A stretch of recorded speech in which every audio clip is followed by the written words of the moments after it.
আসসালামু আলাইকুম, সবার কি অবস্থা? আশা করি বেশ ভালো। আজকে হচ্ছে আমি কাউন্টেবল এবং আনকাউন্টেবল নাউনের খুবই গুরুত্বপূর্ণ একটা নিয়ম নিয়ে আলোচনা করবো এবং আজকের এই ক্লাসটা থেকে বাংলাদেশের যতগুলো কম্পিটিটিভ এক্সাম আছে সবগুলো কম্পিটিটিভ এক্সামে মিনিমাম একটা হলো প্রশ্ন আপনারা এখান থেকে কমন পাবেন। তার কারণ হচ্ছে এই টপিকটা এমন একটা টপিক যেটা ইংলিশ গ্রামারের একটা অপরিহার্য অংশ, বা যেটা না পড়লেই নয়।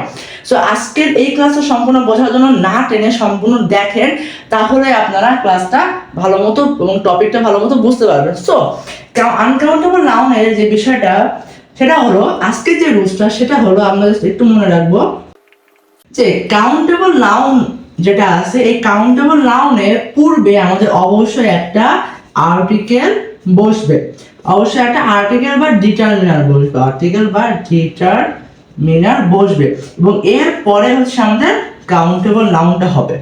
কিন্তু আনকাউন্টেবল নাউনের পূর্বে কোনো আর্টিকেল বসবে না। এইটাই হলো আমাদের আজকের মূল রুলস এবং এটা নিয়ে আমরা আজকে সানে নজরুল শিখবো। এখন দেখেন এখানে হি আস্কড মি কোশ্চেনস, এখানে কোশ্চেনসটা কি? অবশ্যই কোশ্চেনসটা একটা কাউন্টেবল নাউন, প্রশ্ন তো গোনা যায়। তার মানে আমরা কি জানলাম যে কাউন্টেবল নাউনের পূর্বে অবশ্যই আর্টিকেল অথবা ডিটারমিনার বসবে।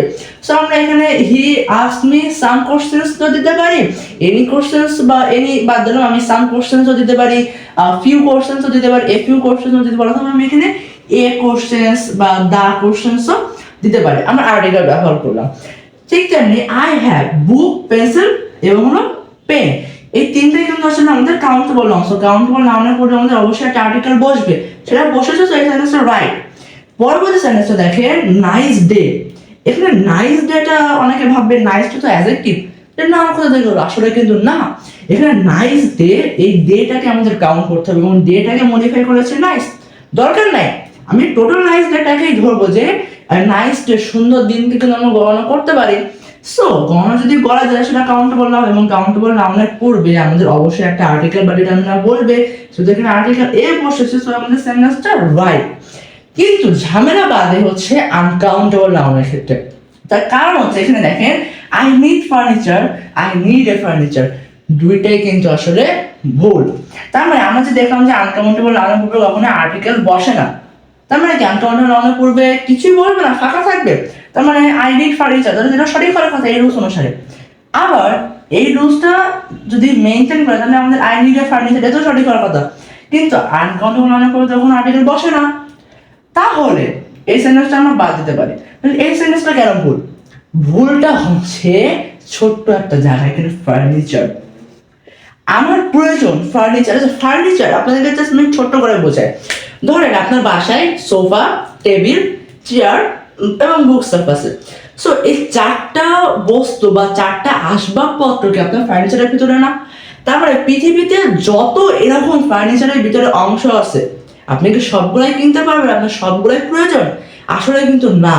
আপনার এই ফার্নিচারের ভিতরে হয়তো বা সোফা প্রয়োজন, টেবিল প্রয়োজন, চেয়ার প্রয়োজন, বা সামান্য কিছু জিনিস আপনার প্রয়োজন ফার্নিচারের ভিতরে, কিন্তু কেউ কখনো সমস্ত ফার্নিচার জগৎটাকে প্রয়োজন হয় না, বা কেউ সেটাকে আসলে কিনতে পারে না।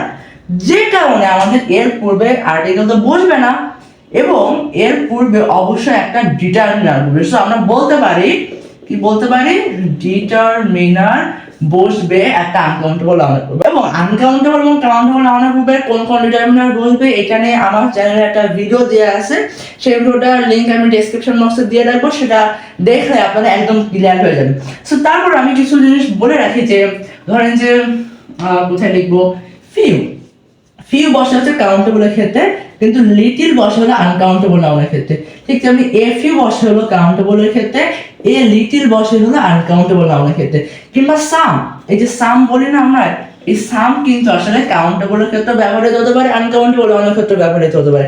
কিংবা মেনি, যে মেনি বলি না, মেনি হচ্ছে কাউন্টেবল নাউনের ক্ষেত্রে, মাছ হচ্ছে আনকাউন্টেবল নাউনের ক্ষেত্রে। সো এই মানে এরকম কোন কোনগুলো আসলে কাউন্টেবল এবং আনকাউন্টেবল আমার চ্যানেলে একটা ভিডিও দেওয়া আছে, সেটা আমি লিংক ডেসক্রিপশন বক্সে দিয়ে রাখবো, আপনারা চাইলে সেটা দেখে আসতে পারেন। সো আমরা এখানে সাম ব্যবহার করতে পারি, I need some furniture, I need mass furniture. কিন্তু I need a and the কখনোই হবে না, কারণ আর্টিকেল আনকাউন্টেবল নাউনের পূর্বে বসে না। আবার না বসলেও আনকাউন্টেবল নাউনের পূর্বে রেসাবটাকে আমাদের ফাঁকা রাখা যাবে না, অবশ্যই একটা ডিটারমিনার দিয়ে সেটাকে পূর্ণ করতে হবে, তখন আমাদের সেন্টেন্সটা রাইট হবে। পরবর্তী সেন্টেন্স দেখেন, sister gave me water. Water কি? পানি না? এখন পৃথিবীতে পানি, আপনাকে সমগ্র পানি সে দিয়েছিল? পৃথিবীতে তো অনেক পানির উৎস আছে, পুকুর, নদী, খাল, বিল, আমাদের বাসার জগের পানি, ট্যাঙ্কির পানি। সে কি আপনার সব পানি দিয়েছিল? না, সে হয়তো আপনার একটা উৎসের কিছুটা পানি দিয়েছিল। সো কিছুটা পানি দেওয়া মানে কিন্তু এখানে আর্টিকেল হবে না। কিছুটা পানি দিয়েছিল এখানে হতে পারে he gave me some water, হতে পারে মাছ ওয়াটার, হতে পারে লিটিল ওয়াটার, হতে পারে এ লিটিল ওয়াটার, হতে পারে এরকম দা লিটিল হতে পারে। সো সে যেটা আপনাকে সমগ্র ওয়াটারটা দেয়নি, কিছু ওয়াটার দিয়েছে একটা উৎসের। সো আমরা একটা ডিটারমিনার বসাবো, আর আর্টিকেল তো হবে না। লাস্ট দেখুন মানি। আচ্ছা, মানি মানে কি? মানি মানে কি শুধু টাকা না, মানি মানে হচ্ছে অর্থ। এই অর্থটা ধরেন যে দুবাইয়ের একটা কারেন্সি আছে, বাংলাদেশের একটা কারেন্সি আছে, আমেরিকা বা ইউএস এর একটা কারেন্সি আছে। আপনার কি সব কারেন্সি কি আপনার আছে? নো, আপনার তো ভাই একটা দেশের কারেন্সি আপনার কিছুটা পরিমাণ আছে, বা একটা দেশের কিন্তু সমগ্র কারেন্সি থাকতে পারে, বা একটা দেশের সমগ্র অর্থ কিন্তু আপনার নাই। একটা দেশের কিছু অর্থ আপনার কাছে আছে। সো আপনি এর পূর্বে অবশ্যই একটা ডিটারমিনার বসাবেন।